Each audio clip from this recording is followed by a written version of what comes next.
Moyo onse okosa uyu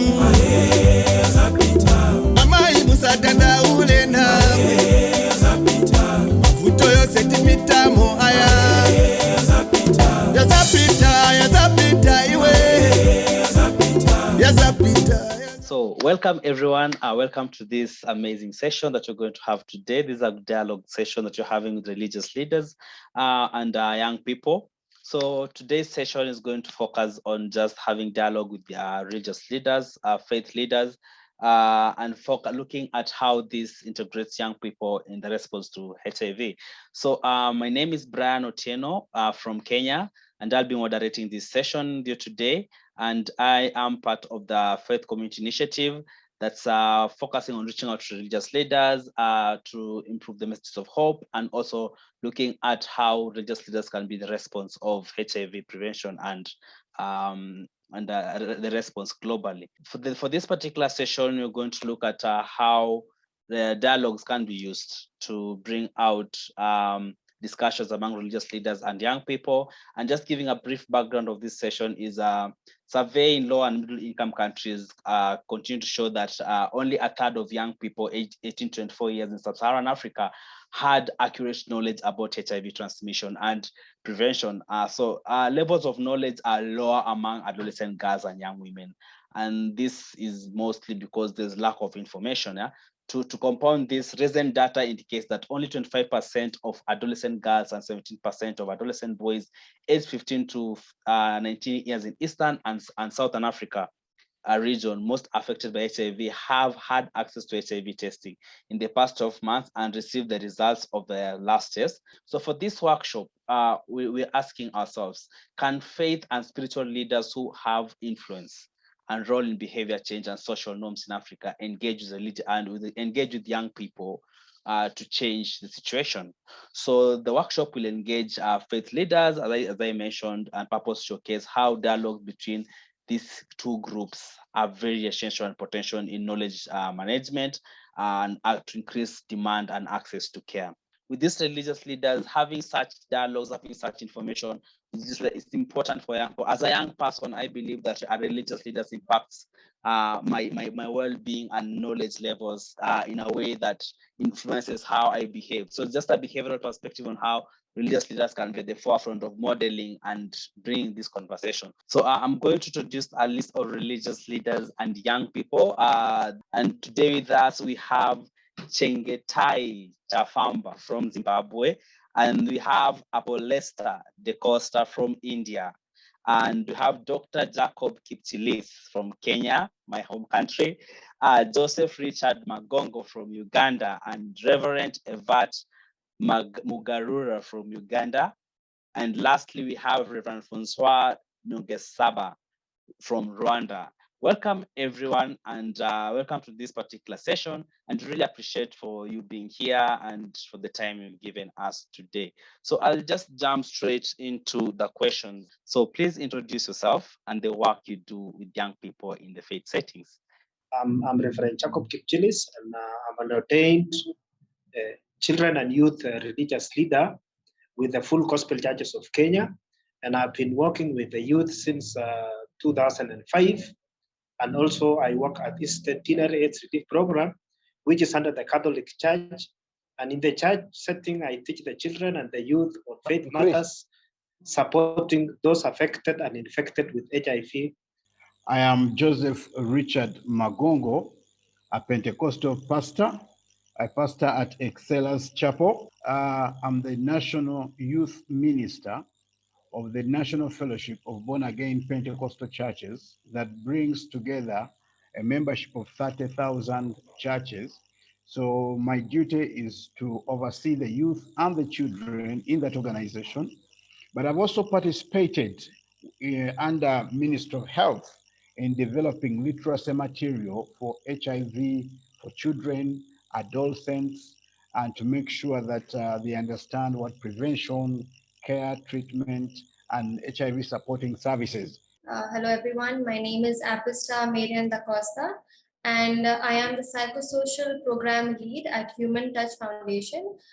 Basically, Human Touch Foundation is a youth-led organization working across the state of Goa, and we work with young people in the areas of health, and our mandate areas of work include HIV, tuberculosis, sexual and reproductive health, substance abuse, and cyber safety. I am a psychologist by profession, but an advocate, a young advocate for the adolescents and young people living with HIV by passion. So through the associations with the faith-based organizations, I have been able to, engage in incidents of stigma and discriminations against young people living with HIV, especially through delivery of awareness sessions among faith-based communities. My name is Chengetai Mano Chipamba. I work for the Lutheran Communion in Southern Africa, that's LUTSA, and I work under the HIV department under a project called InfoHeart. Basically, InfoHeart is a program for the young people, targeting the young people with empowerment. So we use the computer to reach young people with life skills. In empowering the young people, we're saying it's not easy to bring the young people to the table to teach them about HIV, but through the use of the computer, we can engage the young people and bring them to be empowered with life skills. And it's been so wonderful working with the young people. And I tell you, the InfoHeart project has shown me that working with the young people is such a fulfilling thing, and the young people definitely can change, and they've got the capacity for positive behavior change when we use the right tool to reach out to them. I am Reverend Francoise Nyonsaba from Rwanda. I'm working, serving as a church minister in Presbyterian Church in Rwanda. I'm also a volunteer in WCC Ecumenical HIV and AIDS initiatives and advocacy in East African region. I am Reverend Canon Mugarura from Kampala, Uganda. I am the Executive Director for Africa Youth Leadership and Health Initiative, which is usually abbreviated as ILEAD Initiative.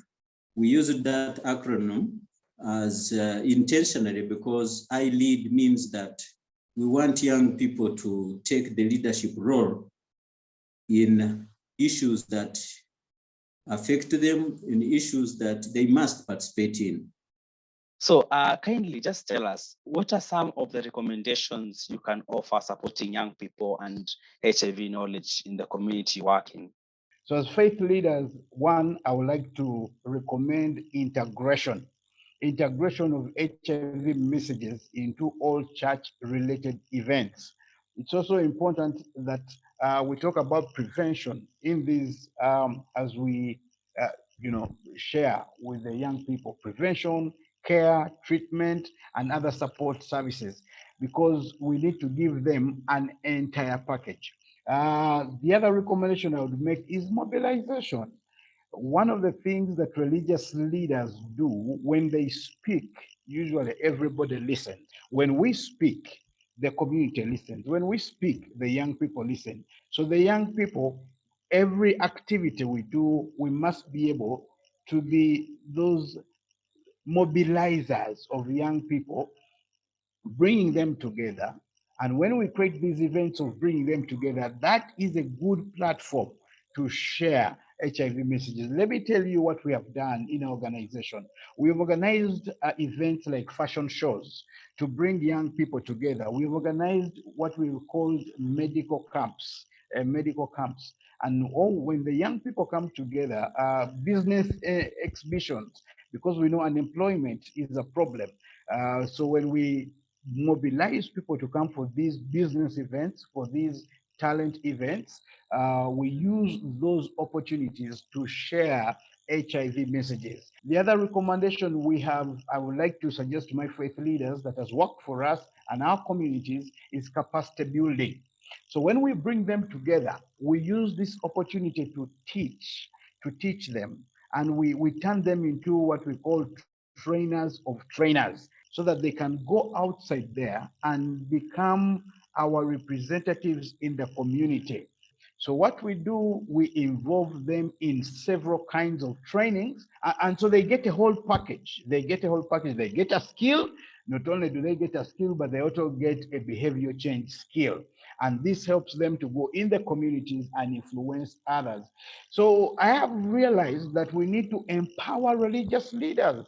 Some of the religious leaders are not trained in HIV. The pastors now have to know that it's my responsibility to be equipped with as much information as possible. But my friends have also realized that we can't do this alone. Collaborations, partnerships with other organizations has been very helpful. And together we develop a synergy of information that we give out to the young people.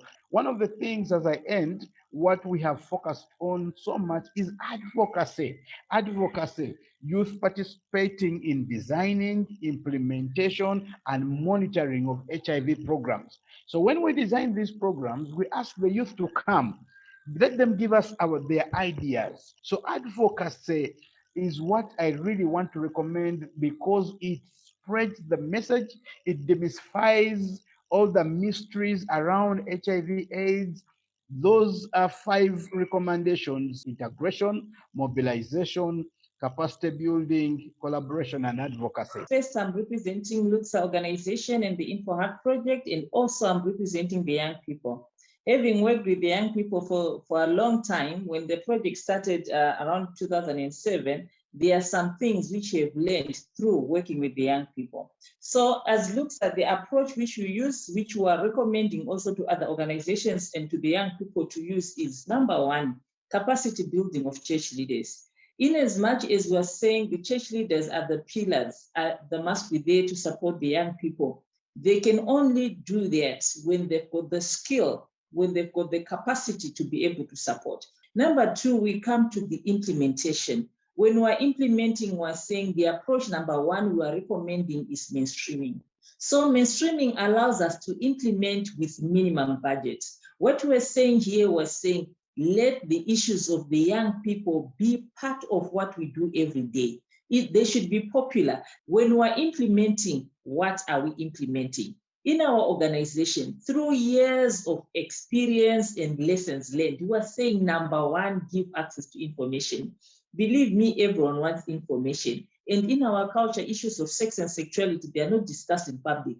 But when you teach someone how to access information, they'll be able to help themselves and they'll know where to go with their problems. In the InfoHeart project, we do computer skills, and we're saying we teach about HIV, drivers of HIV and things like that. But above that, we teach about the computer skill, which you use in accessing information, in communication, and furthering your education. The other thing we talk about when we're talking about giving skills is livelihoods. Believe me, no matter how much information we give, without the financial support, the resource support, the livelihood, we're not doing anything. So we need to support the young people with livelihoods. Faith-based organizations, we must create a safe environment for young people to interact. Young people learn through sharing experiences. So these experiences, they need to be done in a safe environment. So believe me, I'm here to share with you the LUTSA InfoHeart concept, which talks about capacity building of leadership, mainstreaming, access to information, livelihoods, and creating a safe environment for young people to share their experiences. The first one that I need to mention is to emphasize on teaching. I encourage youth to accept to be taught, to accept to learn from others. Secondly, is about to train the parents of our young people, because many of our parents are not aware of HIV. Thirdly, I can say that young people may have many questions. So what I can recommend is that these young people may seek the informations or the answers of their questions to the light people. In our cultures, young people don't like to have a conversation with their parents. So what I can encourage is that they can also seek this information from their parents, from medical doctors, or from their church leaders. So through I Lead initiative, we ensure that young people are embraced, especially those who are living with the HIV, accessing knowledge on HIV and AIDS so that they know what to do, when and where and how, and also accessing services that are needed. So we do this by young people together, training them. We have leaders in communities, we call them youth health advocates. And these go out to reach out to fellow young people so that they can bring out this information to them and a way of equipping them to know what surrounds them, especially in regard to HIV, which is our focus now for ICASA. The other issue that we address is definitely to do with poverty and unemployment. And how do we do it? Because we know household income is very important. So we encourage our young people to have small projects that can help them to earn something that they can live on. Then the other issue is advocacy. We actually do advocacy, advocating for the rights of young people wherever we are. We usually have dialogues between the young people and religious leaders, but also with their parents, because we know it is a collective effort for the young people to succeed. But we have that big community of religious leaders that we engage to ensure that whatever they do, they have youth agenda on their table. What do I recommend? If we have to manage the HIV and AIDS strategy of now 95, 95, 95, we cannot leave the young people behind.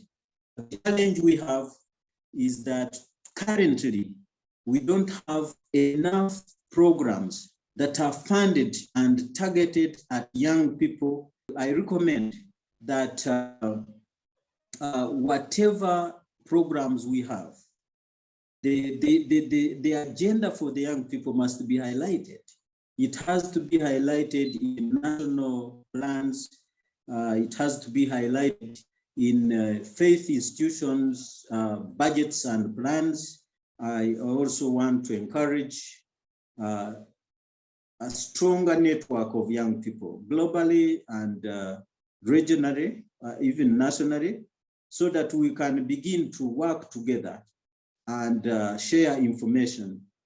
I think with those recommendations, I can say that once we give space to the young people, in summary, have appropriate programs and agenda for the young people, and corresponding funding for all these programs put in place, and strong network and partnerships. And in my organization, we do visiting them, like especially those who are very sick. We do home visits. Then maybe the recommendation to the young people, I would really want to, they make sure that they take their treatment correctly, continuously at the correct time, and they follow what the OTZ operation, that is the zero missed appointment, zero missed drugs, and then zero viral load, so that they really make sure they take their drugs on time.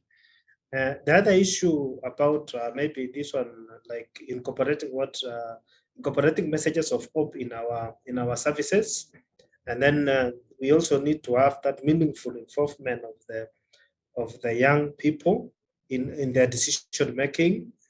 Then there is a word in Kalenjin in which we make use of peer mentor. We identify a peer mentor who has accepted their condition and they are taking their drugs and they are virally suppressed, so that at least we make use of like the positive peer pressure. There's a name in Kalenjin which we use pakule. Pakule is a Kalenjin term meaning a close mentor or an age mate who can make decisions on your behalf. So when we make use of these peer mentors, because I know the youth listen to the youth. Okay, thank you. And I would say I 100% agree with what my colleagues have, just recommended. And faith-based leaders, yes, they are the voice that, represent major section of the society.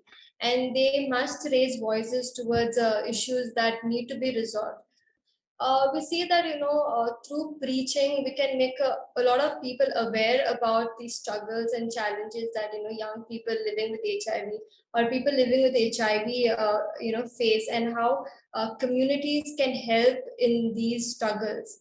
Ever since the inception of the HIV epidemic, we see the lack of awareness about HIV acts as a major barrier in ending the long-standing HIV epidemic.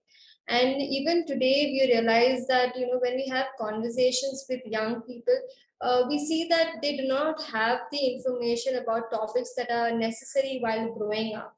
So, dissemination of accurate knowledge about HIV is very crucial for the prevention and reduction of new HIV infections.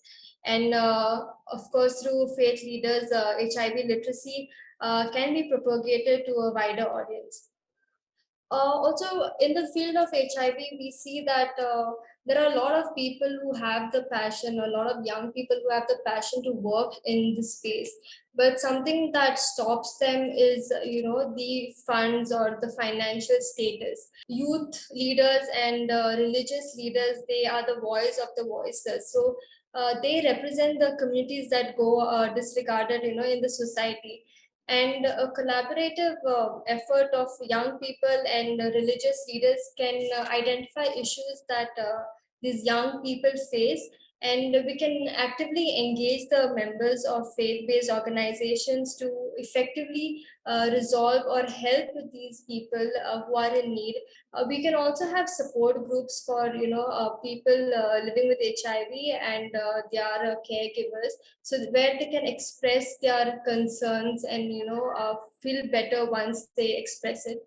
Most of the young people living with HIV, they are at a higher risk of developing mental health issues, and we have seen this with our conversations with the young people.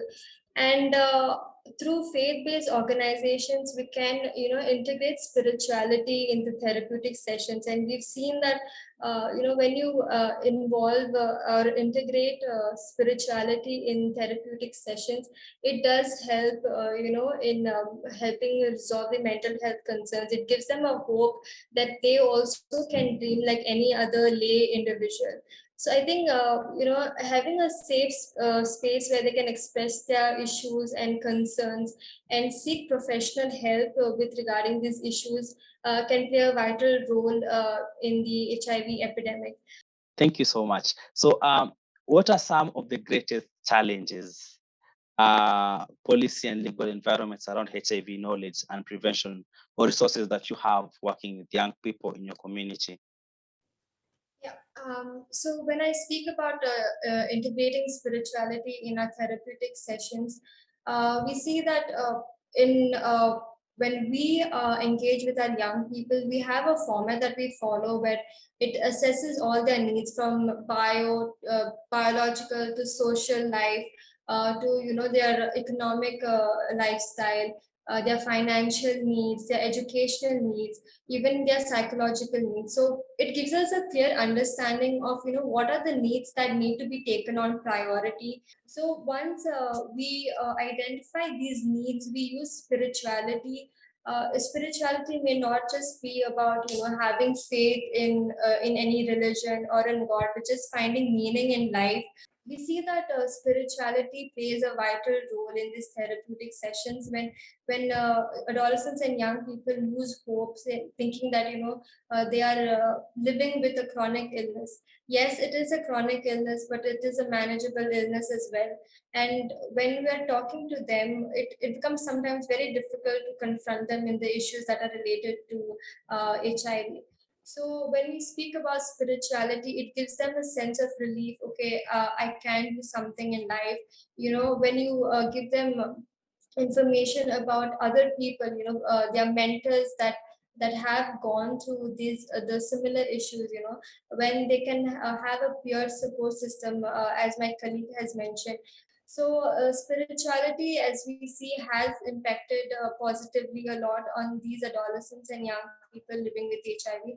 And I think if other communities and other NGOs and other organizations that work with adolescents and young people living with HIV, if they also integrate spirituality into their counseling sessions or therapeutic sessions, it would go a long way and it would be very helpful.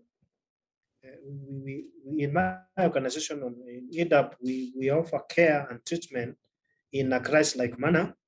And also we offer, like, the messages of hope is like when the youth or when the adolescents who are infected with HIV take their drugs, they become virally suppressed and they're able to live a normal life like any other person. And then at the same time, we're able to start treatment immediately, not like before where we used to stay until they reach stage 4. Nowadays, you treat and you test and treat. Then now we hold seminars, though currently about the COVID, but we used to hold seminars, but nowadays we do it virtually, but not as frequent as we used to do before the COVID era. But now we nowadays encourage one-on-one support group. There was sometimes we could have sports and games activities so that at least the youth are able to interact with each other. We attach all our adolescents with a community health worker so that they're able to follow them in the community. In the clinic, we have the electronic medical records where now we also able to capture the spiritual screening, because we have a medical social worker in all our clinics who is also a member of a family team, which is comprised of the family nurse, adherence addiction counselor, and then we do networking with other service providers. And we've done also the training and empowering of faith leaders so that in support of the adolescents and young adults living with HIV and also the CAL HIV. So when we empower the faith leaders so that we work together to even enable the children to be on treatment, those who are infected and affected, especially those who are infected, the faith leaders now, they incorporate the messages. We encourage them to incorporate the messages of hope in their services so that now the children are encouraged also to continue and the youth to continue taking their drugs. I developed what we call the 5 C's, a tool that we use called the 5 C's. And the 5 C's involve competence. So number 1, and we tell the young people, you have to be competent, and this is where we give knowledge and information on HIV, AIDS, prevention, care, treatment, and all the other support services, but also information relevant for them to survive. After the C of competence, we talk to them about charisma. We're saying that as a young man, you have a duty to influence others. That once you've got this information, go out there and begin to influence your young people. The other C is called character. Your charisma, we tell them your charisma will take you somewhere, but your character will keep you there. And then the fourth C is chemistry. We tell them that yes, now that you've got the information, you're very influential, your character is in check. Now begin to connect with them and share this information with them so that we develop a critical mass of youths that can be ambassadors of this information that we take around the country. Then the fifth C is Christ. We tell them as religious leaders that you can do all these things, but if you do not have Christ in your heart, all these things are useless. The other tool we have used, we labeled it and called it the 4H. One of them is the head. We say we want to give you capacity building, give you information, give you knowledge so that you can go outside there and be our ambassadors. And then after we've given you knowledge, we want to equip your hands as we teach them HIV knowledge and all the other things, but we also give them a skill. So it's a complete package. So when the youth goes through this program or this tool, they come out one fulfilled. They have something to do in the community, something that keeps them busy. So when we deal with the head, we deal with the hands, we also deal with the heart, because from the heart, we've seen some youths who have said, now that I've been infected with HIV, let me go outside there and also give it to everybody I see. But when you deal with the heart, they begin to reconsider those decisions and they choose to live positively, but also become ambassadors that are going to stop others from engaging in reckless behavior. The other H is the home.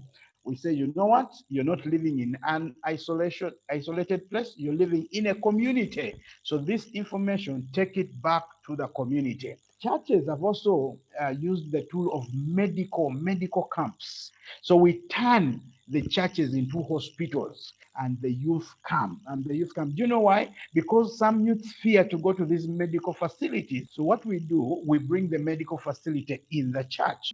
With the LICSA InfoHeart, the tool number one which we are using is the InfoHeart concept itself. The InfoHeart concept uses a bait, as in fishing. For you to fish, you need to have a bait to catch the fish. So the IT, the technology is bait number one, which we have. What can invite the young people and be meaningful and empowering to them? And the thing we found was IT. So the IT concept, which you use, is an innovative approach. It's attractive to the young people and it brings them to us. When they've come, then we bring the IT concept and we bring the HIV and we bring the gender issues and we bring the empowerment issues and all other things which are relevant to the young people. But believe me, after the first 3-4 sessions, if you continue with IT, they'll stop you and say, hey, we haven't done life skills in a long time. To show that this is something which they can relate with. They feel it's building them and they would want just to learn about the computer and not learn about themselves. The tool number two, which you use, is the peace building.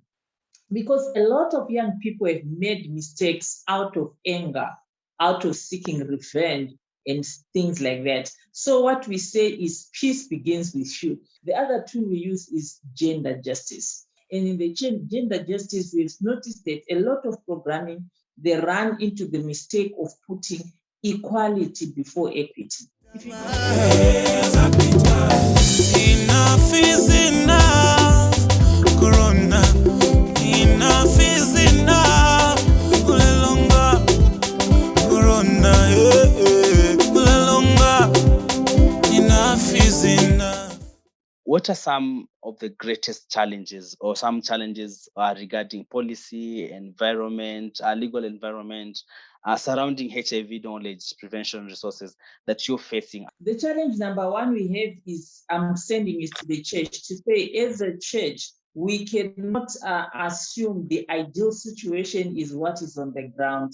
We want the young people not to engage in sexual activities. We try to deprive information as the means of making sure they don't engage.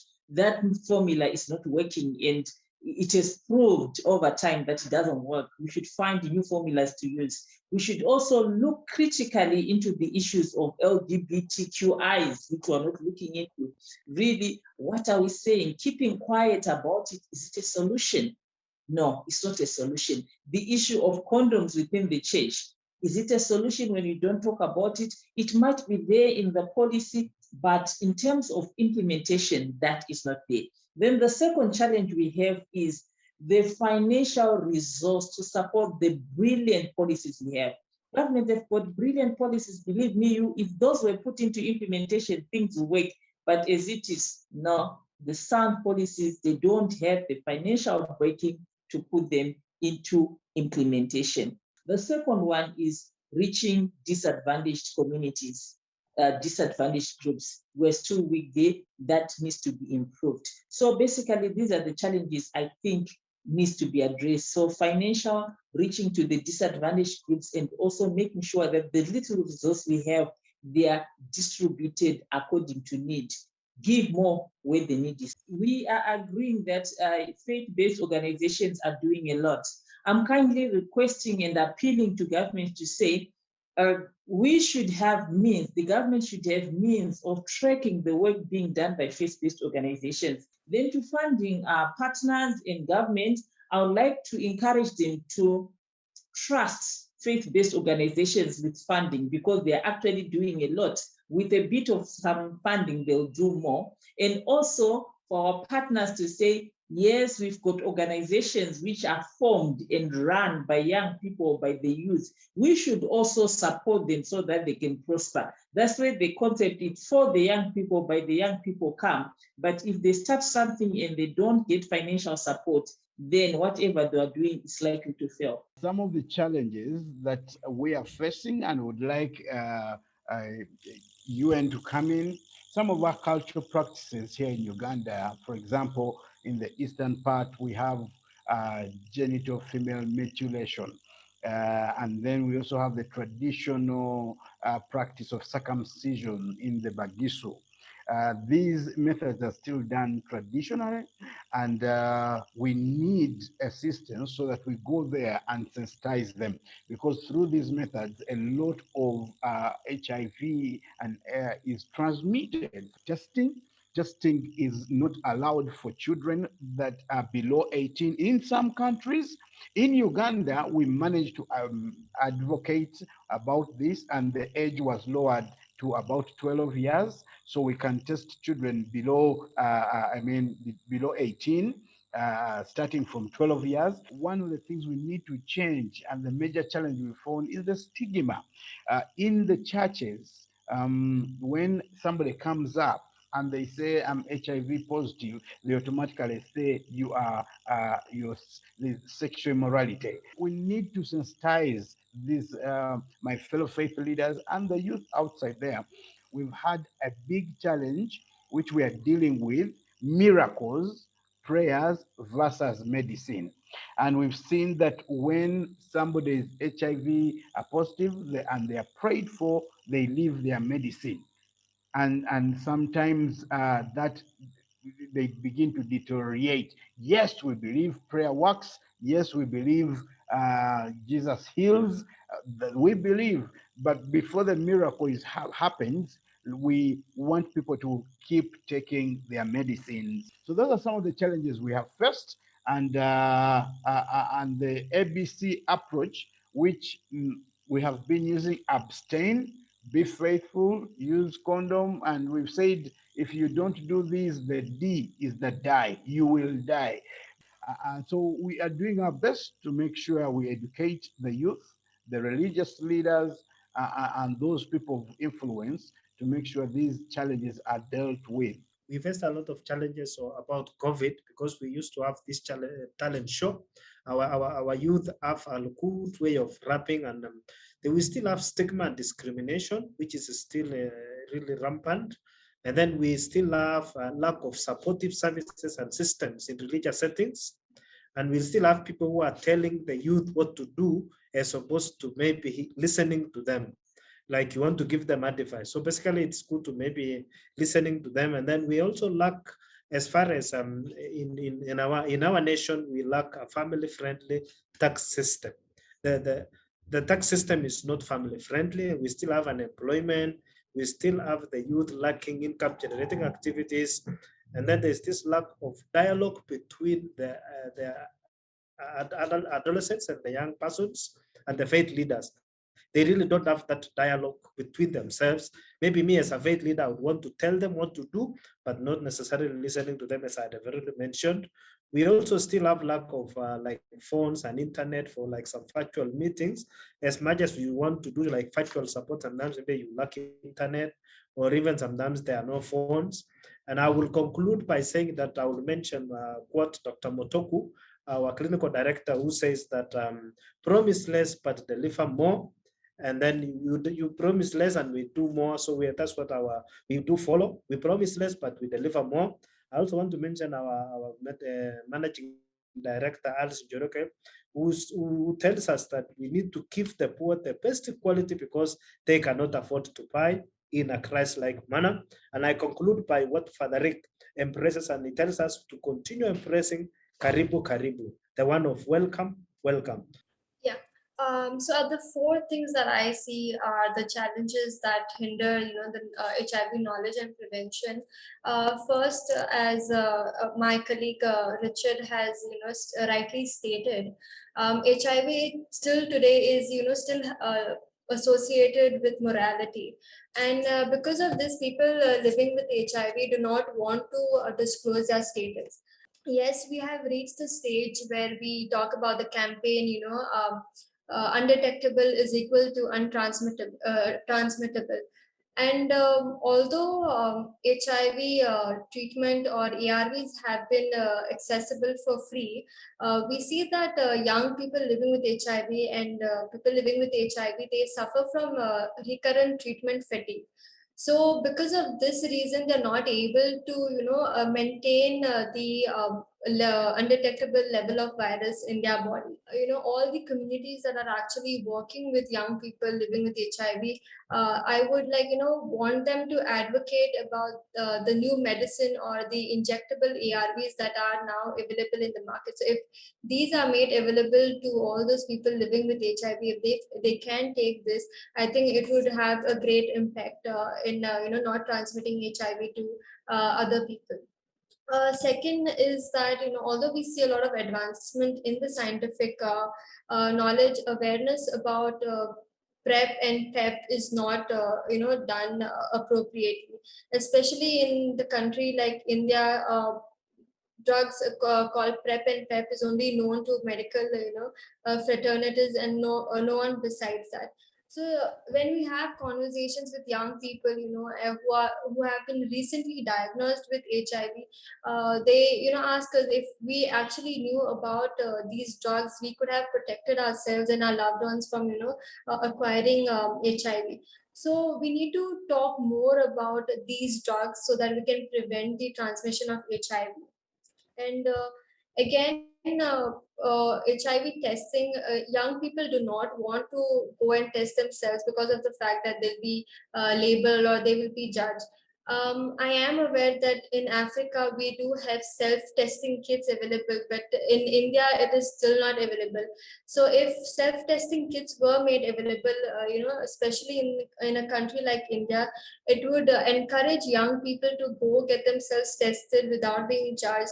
Yeah, and the fourth thing is that although we see a lot of development in the legal field, we do have laws and acts that protect the rights of people living with HIV, be it social rights, educational rights, employment rights, or so on. But what happens is that although these acts and laws are there, they have not been implemented as policies. They have not been notified in the different states, especially the HIV Prevention and Control Act of 2017 that we see in India. It has not been notified for so many years in the states. So when we do face incidents of stigma and discrimination, we are not able to fight for the rights of these people living with HIV. So thank you, everyone. Thank you for tuning in. It's been an amazing session with a great team of religious leaders and young people, and we're really delighted that we've had this session and for really joining us. I really appreciate having us and being with this amazing team of religious leaders and young people. Thank you so much.